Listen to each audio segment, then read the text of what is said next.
Hello and welcome to the second episode of this season's edition of Robins on the Wire. I'm Dan Carter, the Bristol City reporter at Bristol Live, and again I'm joined by Jack Buchanan. Jack, how are you, mate? Yeah, not too bad, mate. Yourself? Yeah, not too bad. Couldn't have been a much better week, could it, to be a Bristol City fan for you? No, not at all. I'm on holiday as well. It's lovely. Shame I couldn't get to the games, but sat in a pub and watched it instead, so all good. Yeah, so of course we're going to be kind of reflecting on what has really been the first week of the new season and the Gerhard Struber era. Obviously, City kicked off the new championship campaign with a trip to Bramall Lane to face Sheffield United in what was a repeat of last season's playoff semi-final. And then last night they took on MK Dons in the Carabao Cup first round. And we don't want to spoil it too much, but I'm sure everyone listening already knows what happened. But if we start with that trip to Bramall Lane on Saturday, Jack, what were your expectations heading into that one? Because I know we spoke about it on the podcast, and I don't think anybody would have thought of 4-1, would they? No, I was kind of going into it thinking maybe we sneak a point. I wasn't really expecting us to win, to be honest. I was just hoping for something that wasn't at all reminiscent of the trip up there in the playoffs. And we didn't get that at all, did we? We got literally the complete opposite. We were absolutely sensational, hitting them on the break and things like that. Obviously, you were at the game, so what were your kind of views on most of it?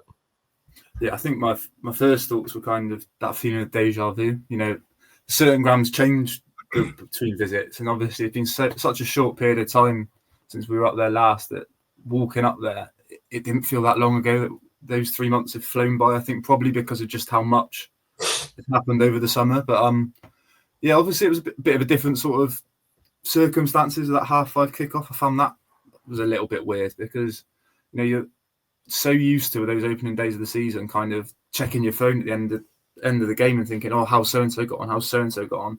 So going into the game, and you've seen, obviously, I think Norwich's result was a topic of conversation for a lot of Bristol City fans. Naturally, Bristol Rovers had obviously played and lost earlier in the day.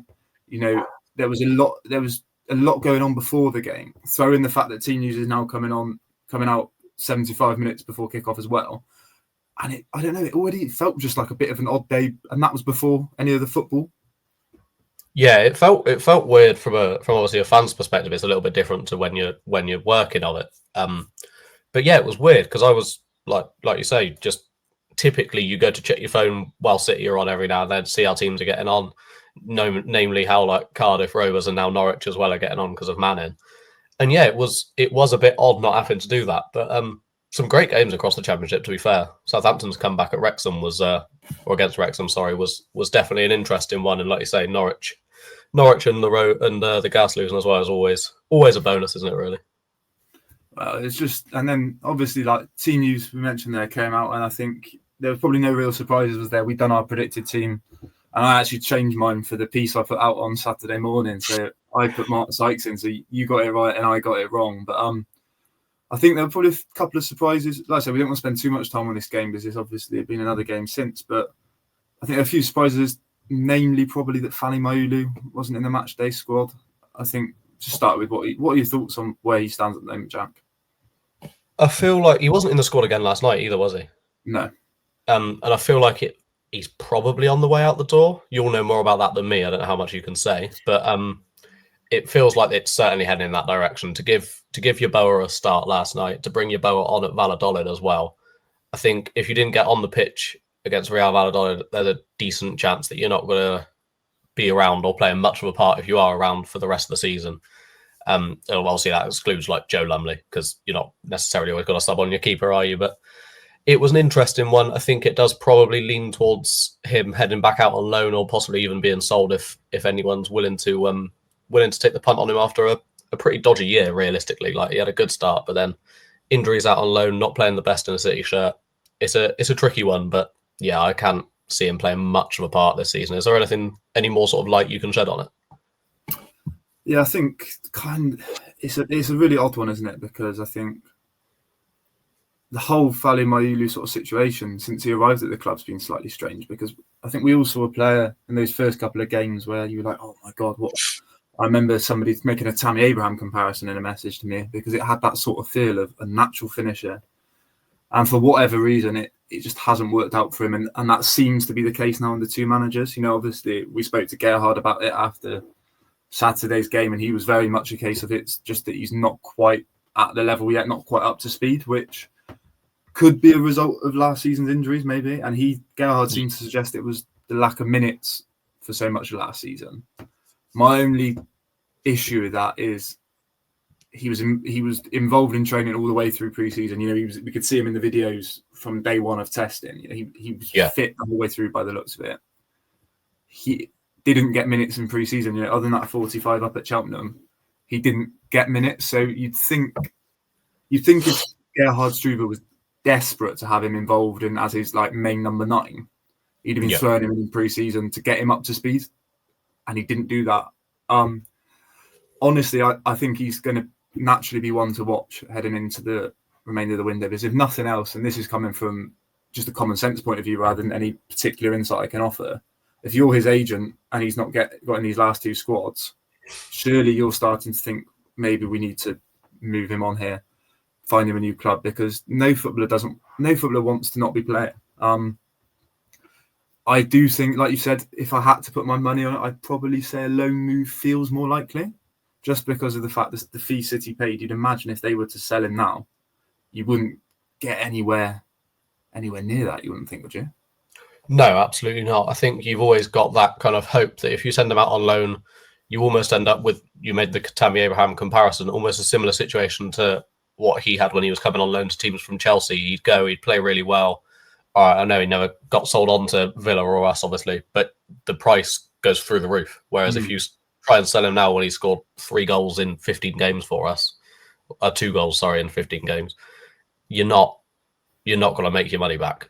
No. And ultimately, that's what the club will want to do, because it's a big old chunk of money to lose, and a bit of a bad PR point almost from the club if you lose that much, having spent big on a striker that's not really performed. Yeah, well, undoubtedly, you can almost hear exactly what the conversation would be if they announced that he'd left tomorrow. It's going to be a case of there'll be questions to be asked, and we've asked them in interviews. I know the BBC have done it about how was he scouted, where was he found, why is it not quite worked out, and this does just happen in football sometimes. I think that's really important to emphasise, that you do just have players for whatever reason it doesn't click for at a club. It's not to say Fally Mayulu is a bad player. It might not be the right fit for Bristol City at this stage. But yeah, if there's probably a few that most fans can work out who you'd be watching heading into the last few weeks of this transfer window, and he's got to be one of the ones up there.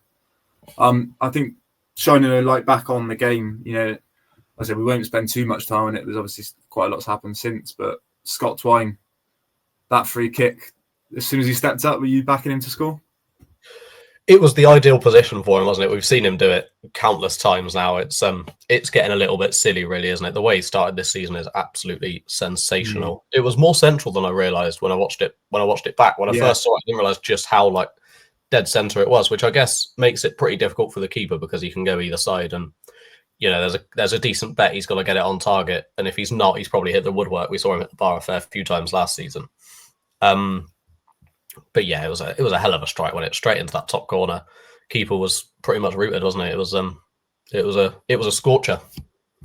I'm interested to get your thoughts on him, Jack, because I think he's probably one, and I said it to Gerhard last night, that when Struber was appointed, you got the feeling it was quite an interesting place for Scott Twine to be, because he isn't naturally probably the most athletic. He's not the quickest. He's not the strongest. He's not a dribbler like Anis Mehmeti.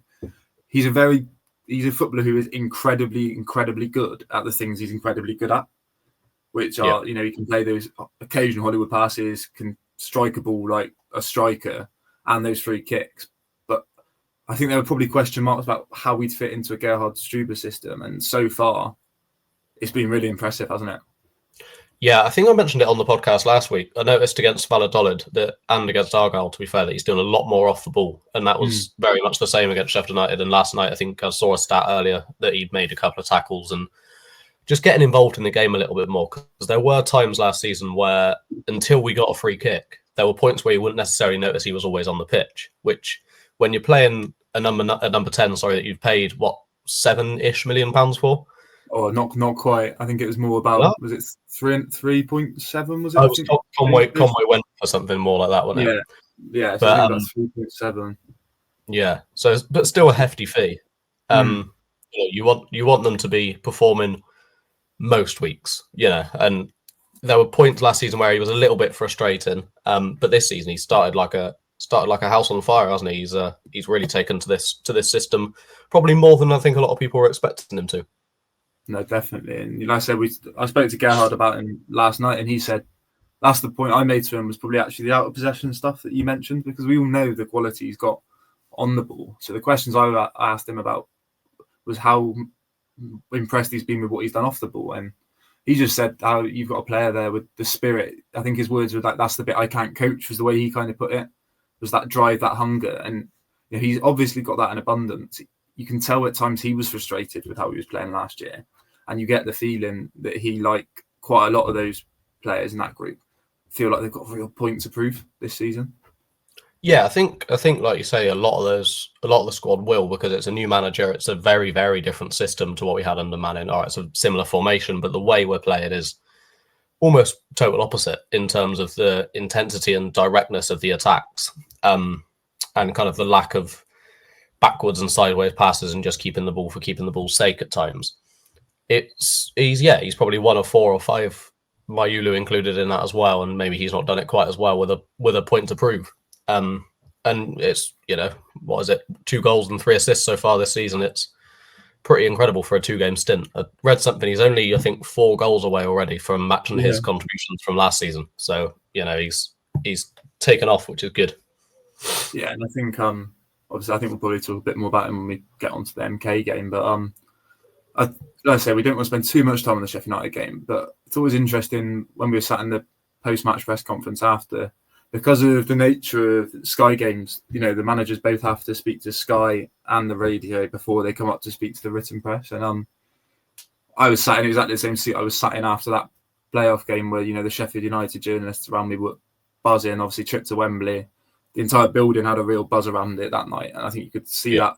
It's not nice from a City point of view, but, they did have a real atmosphere there. Oh, 100%. And they couldn't quite believe just how different City looked in the space of 3 months. Obviously they were pretty critical of the way Sheffield United defended, and I think that's fair enough because it was probably too easy for City. But I think it speaks volumes. You can gauge a lot, I think, from speaking to people who haven't seen them in pre-season, haven't seen them as much as us and fans have, and the fact that they were that blown away by what they felt was a drastic improvement, I think speaks volumes. Yeah, 100%. I think you look at those 2 games and it is like chalk and cheese. And like you say, the atmosphere at Bramall Lane that night was really, really good. I remember being in the away end. There aren't many times with City where I've gone to an away end and felt like everyone's been a bit like, whoa, okay, this is louder than I expect. There are certain places you go, like Swansea, for example, always have a decent home ground. It's a big game, but that was it was a real buzz around the place that night. But talking about the press conference there, what's the setup like at Bramall Lane? I've only ever been as a fan, not in the press box. Talk us through that one. Yeah, I mean, I've basically got a season ticket there. It feels like this last 6 months. I've been there more time, nearly as many times as Ashton Gate. But no, it is a nice place. It's obviously had Premier League football quite recently, so you've got screens. The one thing, and this is, if you speak to any football journalist, I think it's probably their biggest bugbear, is the clock. And if you've been in the away end, you won't have even seen the clock to know what time it was, because it is on the little board above the away end and below the top tier. And this is like, you speak to anyone who does a similar job to me, it's the biggest pet peeve in the world, is that when you're doing a live blog and you've got to put in the time in the minute that something happened. And no matter what, you're looking at the screen, you look somewhere for it, and it is in the most inconvenient spot where it just takes you far too long to work out every time. But other than that, it's quite a nice ground. I think the atmosphere was a bit weird on Saturday because I can't repeat what the person. Obviously, as a journalist, you're writing the home fans typically, and I can't repeat what the guy said next to me. But as the 4th goal went in and Scott Twine's shot deflected in, I just heard a plastic bottle smash against the floor about 2 meters away from me, and let's just say the fan was not particularly happy. So yeah, it's quite interesting to be amongst them, I think, because it couldn't have been more different to what we'd seen up in that playoff game. And City deserve credit for that because it was genuinely a real upset, wasn't it? Oh, 100%. Especially the scoreline and kind of the manner in which we did it. If we'd gone up there and snuck a 1-0 in like the score in like the 60th minute, and it was just kind of one of those games, could have gone either way, but we managed to come out on top, we'd all be happy still, obviously, but we'd be talking about it a lot less. It was kind of the manner in which we went up there and almost blew them away at times. We defended really well, and then every attack, it looked like we were going to score. And obviously we scored, I think it was 4 out of 5 shots on target in the end. Yeah, I want to ask you about Gerhard, Struber a bit, and not so much the football side of it, the personality of it, because something that struck me from being in his company a couple of times now is just he seems to get a real joy out of the job he's doing. He made a point last night about how he must have said the word "very" about 10 times, and he was just how grateful he was to be working with this group and what an honour that is, and the work ethic of them, and the way the fans seem to have taken to him. From my position, looking at it, seems to be incredible. I mean, I posted put the Twitter post out about sexy's become his buzzword, but he said it was a really sexy moment to only hear the City fans at Bramall Lane. From a fan's point of view, how much have you taken to him already? I'm a big fan, big fan. I liked him from that first press conference he did when he first arrived, like the day he was announced. They did it like an hour or so after the official announcement went out, I think. And I sat and watched it, and I think a lot of City fans went, okay, this guy seems like he gets it. And I think that's kind of transpired to only grow that sort of feeling really over the last 6-7 weeks that he's been here now, through pre-season and now into the start of the campaign. And it's like you said, sexy is his buzzword, which is a lot better than behaviours, which we had under Liam Manning. So a lot more interesting for you to talk to, I'm sure, as well. A lot more interesting to listen to. He's just really different and incredibly open. I think we mentioned the Mayulu stuff. He had no qualms about talking about that. We'll get on to transfers later because we did speak to him about that after the MK game. But I think I quite liked that he didn't. And this is no slight on Liam Manning because I think every manager's got a different thing. But I quite liked that moment after the full-time whistle on Saturday when there wasn't any fist bumps. He came over. I think he tapped the Robin on his cap maybe and left Radek Vitek to. I mean, he looked like he was loving it with the fans, but he kind of left it to the players. And I thought there were some fans asking me to ask him about, can you do the fist bumps? And I just thought, do you know what? I quite like that he's being himself, isn't he? You get the feeling he's incredibly open and exactly how he'd be in the changing room. Yeah, 100%. And I'm not being like, the fist pumps are great. I enjoyed them. It's a nice little novelty thing. But about 90% of the managers in the league do it now. It's not like it's not like it was a Liam Manning thing. It's not a Bristol City thing. Like, I'd rather he did like a little bounce or something like that. That's a City thing. You know what I mean? Like Johnson says, bounce around the ground, so on and so forth. If he could do that once or twice, that'd be nice. It's a little like, okay, he gets it sort of thing. But I'm not being funny. As long as we're winning games on the pitch, I don't mind too much if he does some fist pumps or if he leaves the goalkeeper to do it or what, to be honest. What did you make of Radek Vitek? Because I think, he's probably someone who's come away with the most credit because, although you hear Manchester United and you think, they must have got a good one here. I think if we're all quite honest, no one really knew anything about him, did they? And what a first start that was. Yeah, absolutely incredible. And the big thing for me, I tweeted about it after the game, is his ability to push the ball away from danger. I think that's a massive, massive difference from Max. Like we were saying on the pod last week, I think Max seems to be he's a great shot stopper. But there were a lot of times last year where he'd save the first shot and it would kind of rebound and bobble to their striker. That was how Conway scored at Ashton Gate. It's how Weimann scored at Ashton Gate. And there were a few more through the season as well. Whereas Vitek, the few saves he did have to make, and it wasn't too many, to be fair. I think it was 4 or 5 on Saturday. The standout one was that one where it was whipped into the far post and he pushed it away kind of over from the top corner. And it was unbelievable performance, absolutely brilliant. And we mentioned it, didn't we? I think on the last one, he saved that penalty against Valladolid, probably gave him a lot of confidence to settle a little bit, and that performance at Bramall Lane will have only accentuated that, I suspect. You mentioned the confidence there, and I think that's probably the key point from my point of view, was that there was one corner that came in the first half where I was not shaky, but he came out to punch it, and he got a hand on it. Like, of course he did, because he's like an absolute giant, but he didn't probably get that purchase on it that he wanted, and it went out for a throw, and he looked a bit shaky, and I was a bit like, I'm not concerned here, but it felt a bit familiar to what we've seen before. Yeah. But from that point on, it was almost like that first chance to come and claim it. You needed to get that out the way because, I mean, the second half in particular, they properly reached the point of they looked like they didn't quite know how they were going to get a goal back in this. So they were whipping balls in.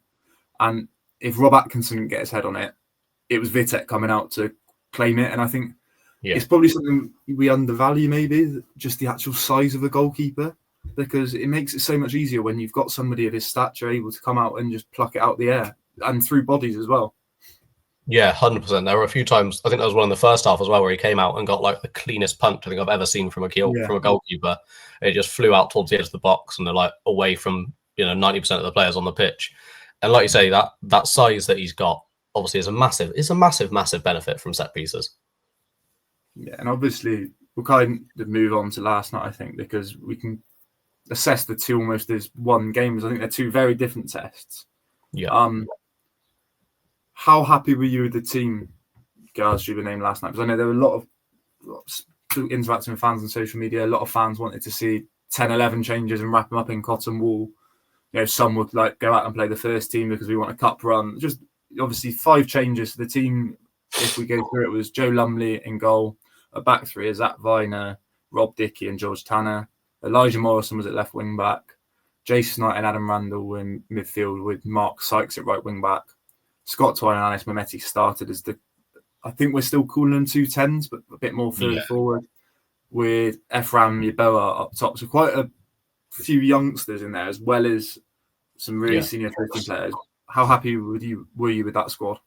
I liked it. I like that he's given the youngsters a run out. It sounds like Elijah Morrison was probably the better had the better performance of the two last night. Probably looked a little bit more comfortable at championship level, maybe having got that little bit more experience there, or more recent experience, I should probably say. But yeah, it was nice. I think it was kind of the ideal scenario. Make sort of 5 changes. I would have maybe gone with 6 or 7 personally, but that's why I'm not in charge, I suspect. So yeah, it was good. It was a strong performance, and you want to kind of keep that rhythm, I suppose, of certain players. It makes sense to rest Atkinson. It makes sense to rest Reece for a half anyway. Makes sense to give Lumley some minutes in case Vitek gets injured and he needs to come in, things like that. It was all just pretty kind of sensible changes, I guess. What was the kind of feel around Ashton Gate from it? Yeah, I think there's a sense of excitement when the team came out because, probably the biggest criticism throughout Liam Manning's tenure was the involvement of youth players. Fans are always desperate to see young players come in, and Gerhard's made no secret since the day he was announced, really, that he wants to give young players a chance. Equally, he said they have to earn it, and I think it probably shows by who played in the 21s and maybe who played in the first team yesterday of where he feels people are at currently.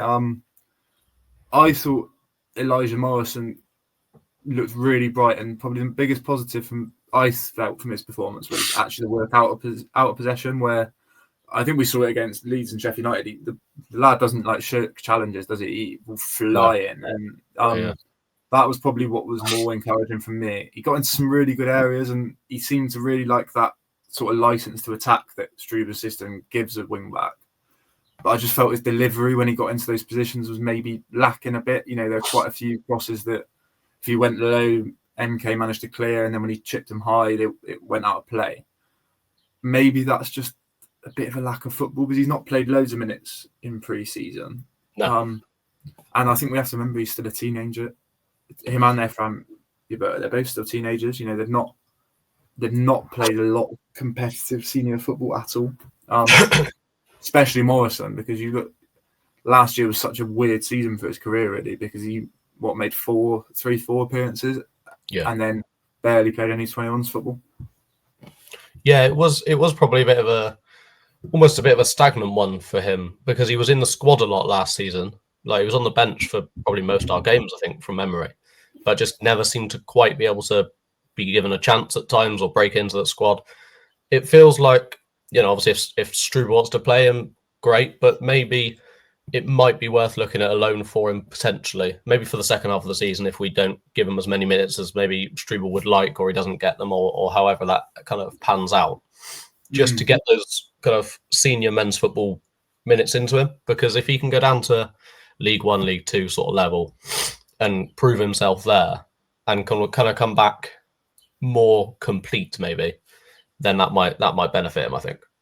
Yeah, I think you're probably right. I think he is one of those where maybe the injuries have probably impacted his future a bit. I think, there's obviously been, I've reported it before, and it's not really going away, the speculation around Hayden Roberts' future. I think he's probably another one on that list we mentioned earlier of players to watch heading into the window. But you wouldn't be surprised if that happens quite late in the window, because at the moment City don't have many options at left wing back. You hear Cowers do it. We'll come on to him, I'm sure, later, but he's done a good job there early on. But you take him out of the equation. Campering's obviously a fair few weeks away still from being involved, judging by the latest update the club gave.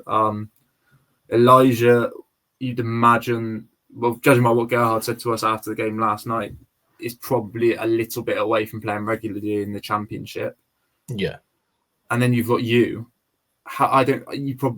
Elijah and Hayden Roberts probably have the similar sort of thing where whether it's a loan or whether they might want to keep him around the first team squad and have him play 21s, I don't know. But it seems an interesting one because you almost can't let either. It feels almost like you can't let either of them go without signing somebody to cover until Pring's back, because they are probably short in that position. Yeah, 100%. Well, we were having the conversation off camera, weren't we? We probably still need a striker and a left back ideally, but as we've said kind of multiple times before, we need to shift one or two on before we can bring one or two in. Have you kind of heard anything of interest on that front? Well, I think probably the high profile link the last few days has been Ross McCrorie, hasn't it? With was it Udinese? So that's obviously Italian club with links to Watford. I think same ownership. And there was also Norwich City were mentioned in that report, as were some MLS clubs. I think that report suggested it was a case of £3.5 million would perhaps convince City to sell. Conversations I've had mainly yesterday were that it would take a much bigger fee than that. A bigger fee than that. I can't say how much bigger, but you'd imagine a fair bit bigger than that, because City aren't planning to sell him. They're quite fortunate. They're in a position where they probably need to move a few players on, but it's probably the players they need to move on at their value, if that makes sense, or the ones that they don't feel they need. It's not a sort of Alex Scott, Antoine Semenyo sort of situation where you're like, okay, we need to cash in on this person right now because their value is so high. Also, I think, while we mention the depth, Ross McCrorie covers at left wing back. So if you lost him as well, you need to replace him. At which point you're going to drive up that valuation as high as you can get, aren't you? Because you don't want to lose him. If you don't want to lose him, why would you have a low asking price? Yeah, absolutely. And like you said, because we don't want to lose him, I think he's going to cost a lot more than $3.5 million to replace with anyone as good. I certainly can't think of anyone that you'd get for that sort of price tag off the top of my head anyway. But the interesting thing is, I guess, that he's going into the last year of his contract. He's got that extension option, which I assume is triggered by the club rather than him. They tend to be. I think I spoke to Mark Sykes about his last year, because that was obviously extended. I think, was that in the winter? I think just after the February window. Yeah. And he basically said it was a case of the way that one worked. I think was what he basically said in the interview was there had been interest, and the club kind of notified him and said it was a case of we're gonna do the extension. So I imagine it probably work in a similar sort of fashion. The advantage with those sort of clauses, and I think Rob Dickey's got the same this year, that he's heading into his last year that has an option. Right. There's kind of no, from City's perspective, there's probably no real need to rush into doing that. It's there. You can typically normally activate them whenever you want. Yeah. I'm not saying, Ross McCrory's going to completely lose his form, but, they can probably take their time with those sort of things and then move, if they want to time down for longer. Just on the interest elsewhere, I think we probably mentioned it on last week's pod. There was the Derby interest in Zach Viner. That's been well reported. It's an interesting one, that, I think, because quite clear that Gerhard Struber really likes him, isn't it? He's one of only a couple of players to play the full 90 minutes in both games so far. Maybe he's one of those where there could be a contract extension after the window closes, but equally, while he's only got a year left on his deal, I imagine there would be a price that you'd have to imagine there'd be a price where City would have to consider it, because, you know, it's not out. It's quite reasonable to say that every player in the Championship is for sale at a certain price. Yeah, 100%. And I think it would have to be a pretty reasonable price. I think that's maybe the sort of one where 4 or 5 million, you maybe start to consider it more than you would the 3.5 for Ross McCrorie. Because there are probably more options that you could get to replace Viner with a similar sort of style player maybe than McCrorie, in my opinion. But yeah, I'd like to hope that it's the sort of thing we try and tie certainly one, if not both of them, down for a bit longer, kind of ASAP. Yeah, I think I think there's been like that demand from fans to do it, hasn't there? And naturally so, but I think as a club, you know, there's probably a few scars left from the Tommy Conway situation of losing a player that you should have got a lot more for. But I do think, you know, it's probably only natural that it's taken a little bit longer than it might have, these sort of decisions might have done if Liam had stayed, because, you know, new managers come in with, I know they all say that they don't have favourites, but like they will have players they want to build their team around. And, you know, there's every chance that for Gerhard Struber, the early signs suggest that is Mehmeti and Zach Viner are two players that he sees as part of his best team.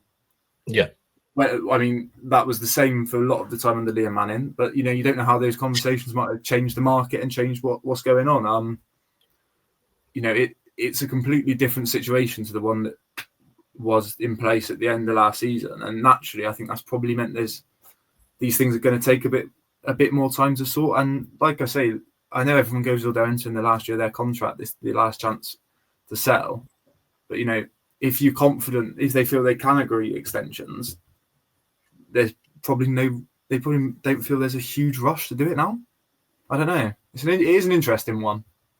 Yeah, absolutely. I think it's one of those where, like you said, we've got to wait and see how it pans out more than anything. The main thing for me is that, touch wood, there seems to be not many reports of interest in Jason Knight. I'm assuming that's kind of the case your end as well, hopefully. Again, he's one of those where I think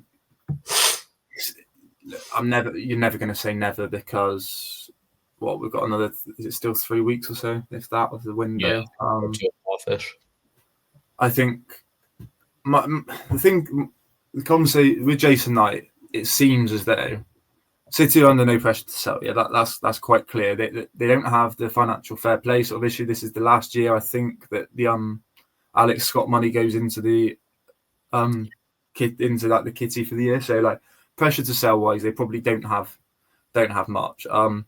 Jason Knight's still got 2 years left on his contract, I think. While, you know, he's mentioned before that he wants to play in the Premier League in his career, he's not the sort of player that's going to damn tools and doing Alexander Isak and force through a move. You know, he's played the first 2 games and he's not exactly playing like a player who's worried about getting injured and ruining a move, has he? He's been his usual self. Yeah. And I think, you know, it's similar to the Ross McCrorie situation, I think, where Bristol City and Gerhard Struber will not want to sell Jason Knight. And if they don't want to sell Jason Knight, they'll probably demand a price that for them is what he's worth. That doesn't mean it'll be what other clubs think he's worth. So, yeah, again, you never say never before the end of the window, because all you need is, let's say, a Southampton midfielder to get injured, or a Leeds midfielder gets injured, and they think, oh, who can we dip into from the Championship? You know, these things can always change, but yeah, you wouldn't be surprised now if Jason Knight was still a Bristol City player come September 1st. No, not at all. And I think, like you mentioned, he's certainly not playing like the sort of player who's trying to force through a move. I mean, he was flying in front of everything on Saturday afternoon at Bramall Lane, wasn't he? And he obviously scored last night as well, so that's always a good sign. He's willing to just play like he normally does, and I suppose if a move comes along that interests him, then, you know, maybe it'll happen, but hopefully it doesn't. I'd love him to be here for another year. But talking of players playing how they have been so far, also we've got Charlton this weekend. How are you thinking that's got to go? I'd like to think it should be another win, but I think it's going to be an interesting one, isn't it? If I'm totally honest, I don't know a huge amount about them. Obviously, focus has been on MK more than MK and Sheffield United, and now we kind of turn to Charlton. You know what you're going to get with the Nathan James teams. The one thing I'd say that City have come across his teams plenty of times, whether that's at Stoke or Luton or wherever he's been over the years. One thing I would say is that off the top of my head, I feel like they've had some decent results against his teams at Ashton Gate. I was thinking back to the game against Luton. I think under the manager, that was under Nigel Pearson's time when Naki Wells and Tommy Conway started together on a Tuesday night, and they were absolutely electric and pulled them apart. Yeah. What would you like to see team-wise? Because, it is a third game in 7 days sort of feeling. It's a demanding system, isn't it? Yeah, it wouldn't massively shock me, I don't think, if we see Atkinson on the bench and Dickey start. I think you want to go steady with Atkinson, or certainly maybe only give him an hour if we're looking comfortable, things like that. Because I know he wasn't even in the squad last night, I don't think, was he? I think he was rested entirely. We asked Gerhard about it just to be sure, and basically he said it's a case of they do want to be careful with him. And I think he mentioned he was feeling his back a little bit after the game on Saturday. He was very adamant it wasn't a case of something to be worried about. But I think people have noticed it with Rob Atkinson that he seems to always comes off the pitch like he's just played the 9th game of a World Cup tournament. And it's gone to extra time and penalties, and he's on gas and air basically. He is somebody who obviously takes, because of the size of him, I imagine. It takes a lot of effort to get through a game, and I think sometimes you can end up a bit worried about him just because of the way he makes his way off the pitch, when in reality it's just that he's knackered, really. Yeah, absolutely. And like you say, he is a big lad, and he's got it's not like he's an Aidan Flint where he's just tall and there's not a lot to him other than that. He's built and he's absolutely massive. And he's a massive player for us as well. I thought he had a really, really strong game last Saturday. And I think it's one of those where City fans, until he was on loan at Portsmouth last year, for kind of 18 months or so before he went there, since he got injured, almost forgot about him because he'd been out for so long. It was kind of like, oh yeah, we've got Atkinson to come back at some point. And then he had a really good spell at Portsmouth last year, and he started well for us again here. I'd love to see him play, to clarify, but I'm not 100% convinced we'll see him start. But I guess that kind of depends how his back's doing, whether or not it does end up being something to be worried about. Hopefully not, but it might be a reason to only give him half an hour. Because am I right in saying the second round of the Cup is 2 weeks' time? The week starting the 25th, isn't it? I believe so. So that draw is Wednesday night. It might even be out by the time this comes out. I'm not sure, but I think it'd be. I think it's that week. I think it's an interesting one because with Atkinson, because he played Saturday to Saturday quite a bit for Portsmouth, so I wouldn't be surprised to see him play. But equally, there's kind of no real. If there's any doubt, you've got no real pressure to throw him in, do you? Because George, probably someone who's gone under the radar a little bit, George Tanner. He was really good again last night. Really, that whole back three last night were really solid. I was probably a bit. I know one or two people have mentioned it on Twitter, a bit harsh with my player ratings because probably was the level of opposition was playing on my mind. But they kind of, all three of them went through that game without really breaking a sweat, did they? They just really top performance. So yeah, there's no reason to rush him back if there's any doubt. Is the advantage with Big Rob or Big Rob 1. Yeah, 100%. And I think the rest of it I'd leave unchanged from Sheffield United, not unchanged from last night. I don't want to particularly be starting Yeboah as a solo striker in the Championship just yet. But you want to see McCrorie come back in. You want to see you come back in, obviously getting his first goal at Ashton Gate last night, which I'm sure we'll come on to in a minute. You want to see Reece starting. It sounded like he had a good performance last night as well. You want to hopefully see him get a league goal, would be nice. I imagine that's part of the reason he got 45 last night was to try and get a goal in him, which he didn't manage. But it sounds like he had a decent enough performance. Yeah, he's I've written it in the verdict today that there's a notable change when he's on the pitch, even if I think he only had something like 10 touches or something last night. He didn't see loads of the ball, but there's something about the way he occupies defenders, and there's no slight on Ephraim Yeboah. Like we mentioned, he's so young, he's still learning his trade. But you saw on Saturday as much as you did on Tuesday with Reece that like he runs those channels. He's deceptively quick. You know, he just eats up ground as he's got that long stride, gets his body in the way. Not many defenders in the league are going to be much bigger than him. And he just occupies defenders, and you can see there's that bit of almost doubt in their mind. You know, we can't leave him alone because like, if we leave him alone, he's going to cause us trouble.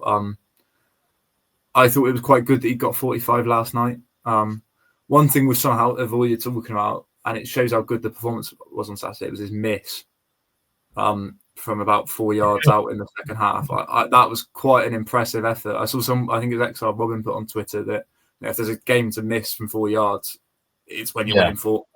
But I think it's really positive actually that, you know, City have managed to score the goals they have done without him getting one, because, you know, we've all cried out for this 20-goal a season striker, but you don't want to be reliant on him either.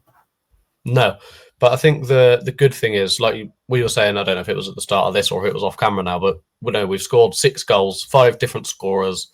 They've all looked quite different. Like we've done, also we had the free kick and the corner, which are kind of typical, you know, nothing. The free kick was very good, but nothing special in terms of like it wasn't some exciting move. The McCrorie goal was a lovely little team move and a hell of a finish as well.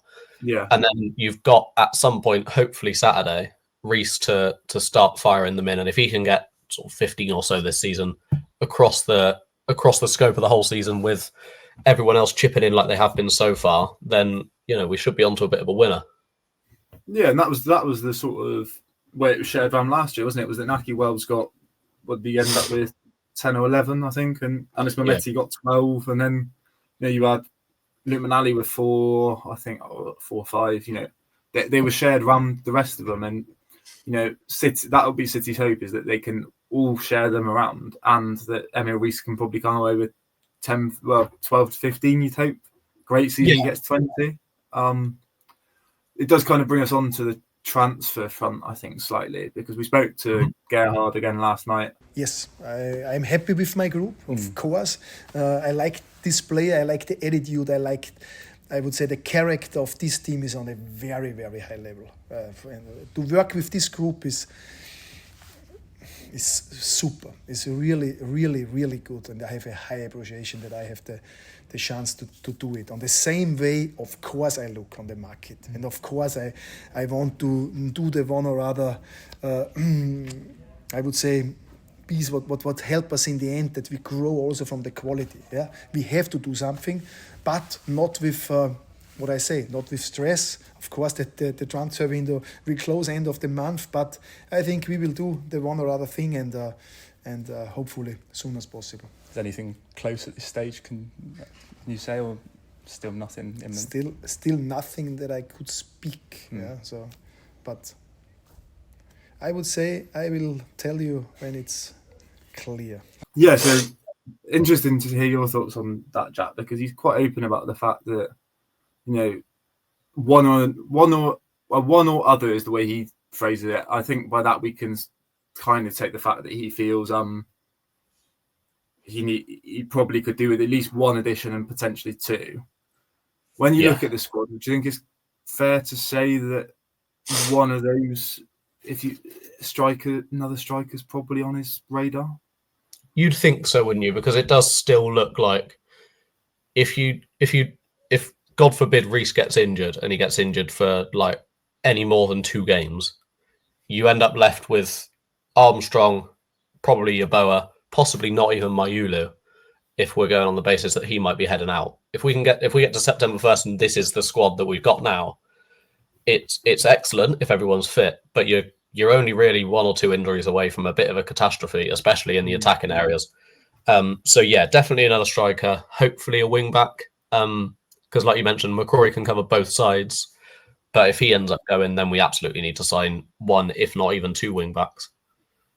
Yeah, it just feels to me like I kind of looked at the squad today, and I've written it this morning, but you're kind of looking at it and you're like, okay, so let's say he does want 2. Your goalkeepers are sorted. You've probably actually got too many of them to start with. At centre back, you're pretty much sorted. Maybe that changes if Viner is to leave. Yeah.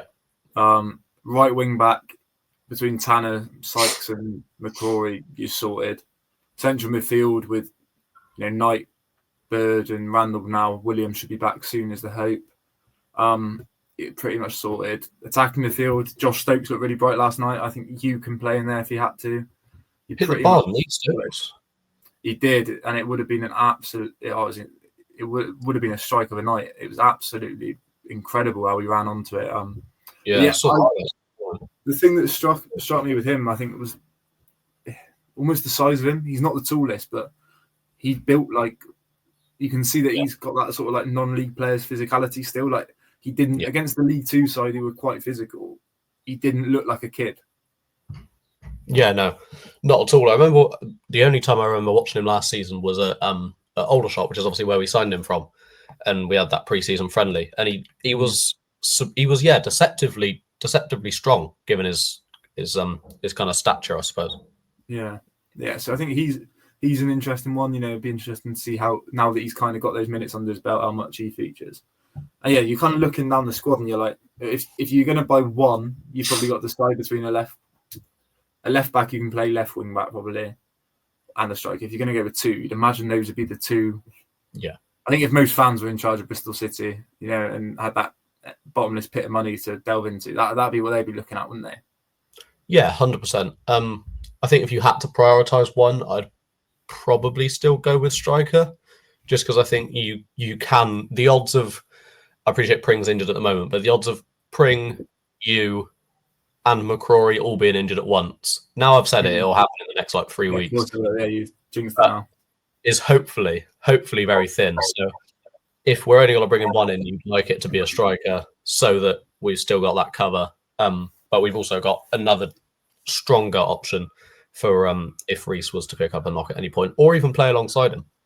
Yeah, that's the other thing to, I guess, kind of remember. The only thing I do think with that, and it comes back to what we've said kind of on every podcast we've done so far, is that I don't, considering the squad size, can you really afford to add another striker into a roster, as Gerhard puts it, that has, Emil Reece, Sinclair Armstrong, Sam Bell, Harry Cornitt, Fally Mayulu, Ephraim Yeboah.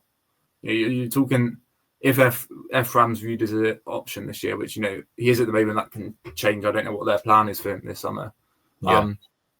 Can you really add a seventh senior striker without? You need to get some moved on. Then it feels like 100%.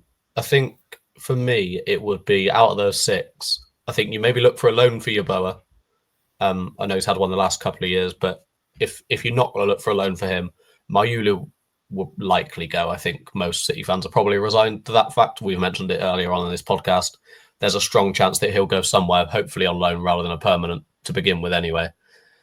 Harry Cornick, as much as all City fans I think love him, it is probably time to shift him on. And then I think you maybe keep Sam Bell around as a bit of a wide option when necessary as well, if there's no major interest. Yeah, I think that's obviously the key thing is that, if you're moving someone on, you need there to be someone who wants him, and and the player needs to want the move. That's the other thing, of course. You can't. It's so easy to think, isn't it? I've seen stuff on Twitter tonight of, oh shit, this player out. We don't need him. We don't need this one. We don't need that one. It's not that simple. There's so many moving parts, and my gut feeling is I think we could see stuff in and out, maybe literally up until that deadline, which was the case last year. With Luke McNally was deadline day. Scott Twine was pretty much at this stage of last season, I think. It'll be on Friday this time last year. Yeah, same as George Earthy. These things do happen late, and quite often that's because people become available that weren't previously. I think it'll be interesting. Obviously, Premier League gets underway this week as well, so that can have an impact on what happens. So I think it's interesting. I quite like that. I like that Struber's been open. He's not giving us positions, and I don't expect him to, because I don't know. It doesn't help City to have that out there a lot of the time. No, not at all. It'll just drive price tags up more than anything, won't it? I suppose. Yeah, and they probably saw that slightly with Scott Twine last year, because they were so open about their desire to bring him back. But I think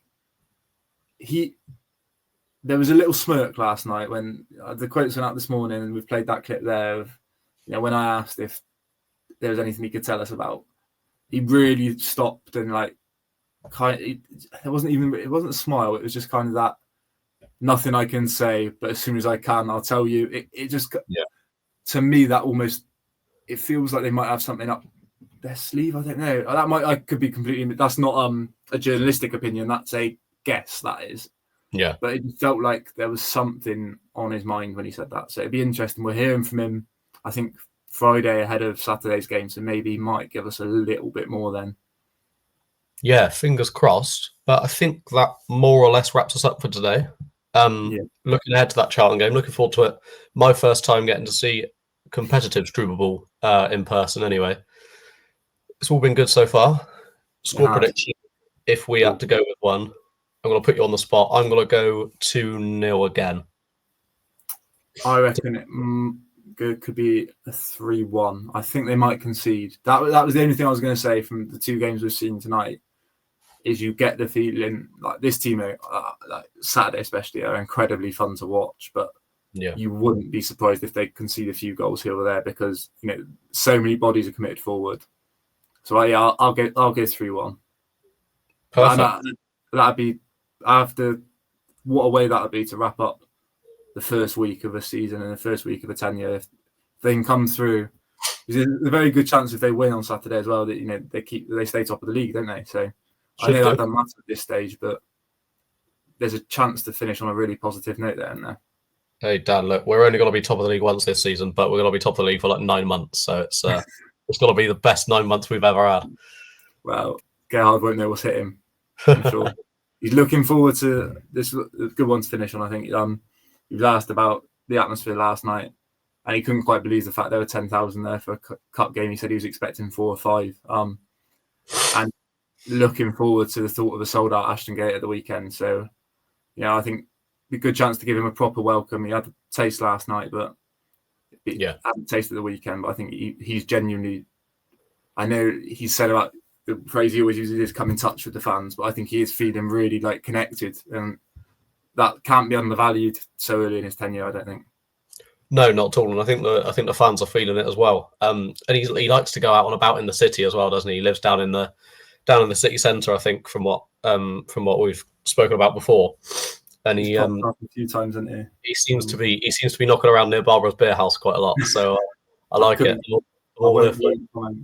Yeah, he's I think he's enjoying the culture. He was at the Balloon Fiesta, wasn't he, as well? On Sunday, I think, looking at the balloons. So I think he's really embedded himself in the culture, and I don't think that can be, that I wrote about it this morning. But when Liam left, I mentioned how this next appointment couldn't afford to diminish the sort of bond that had been created between the fans, the players, and I know he's got a bit of stick since he's left, but and that Liam had towards the end of the year. And like I said, in his own completely own way, I feel like Gerhard has kind of taken that on and changed it a little bit. But he seems to be loving it from what I've seen so far. Yeah, 100%. And I think all the fans are as well. I know I certainly am, and I'm buzzing to get down there on Saturday. And hopefully, like you said, hopefully we give them a proper welcome, and hopefully we get the 3 points as well. Would be the ideal way to round off the first week, wouldn't it? Like you said, it would. And then so like we said, second episode this week. Our hope is that maybe early next week we'll do a little bit of a wrap up of the Charlton game, and then go from there. Obviously, we've got a couple more games before the international break, so we're going to keep in the loop.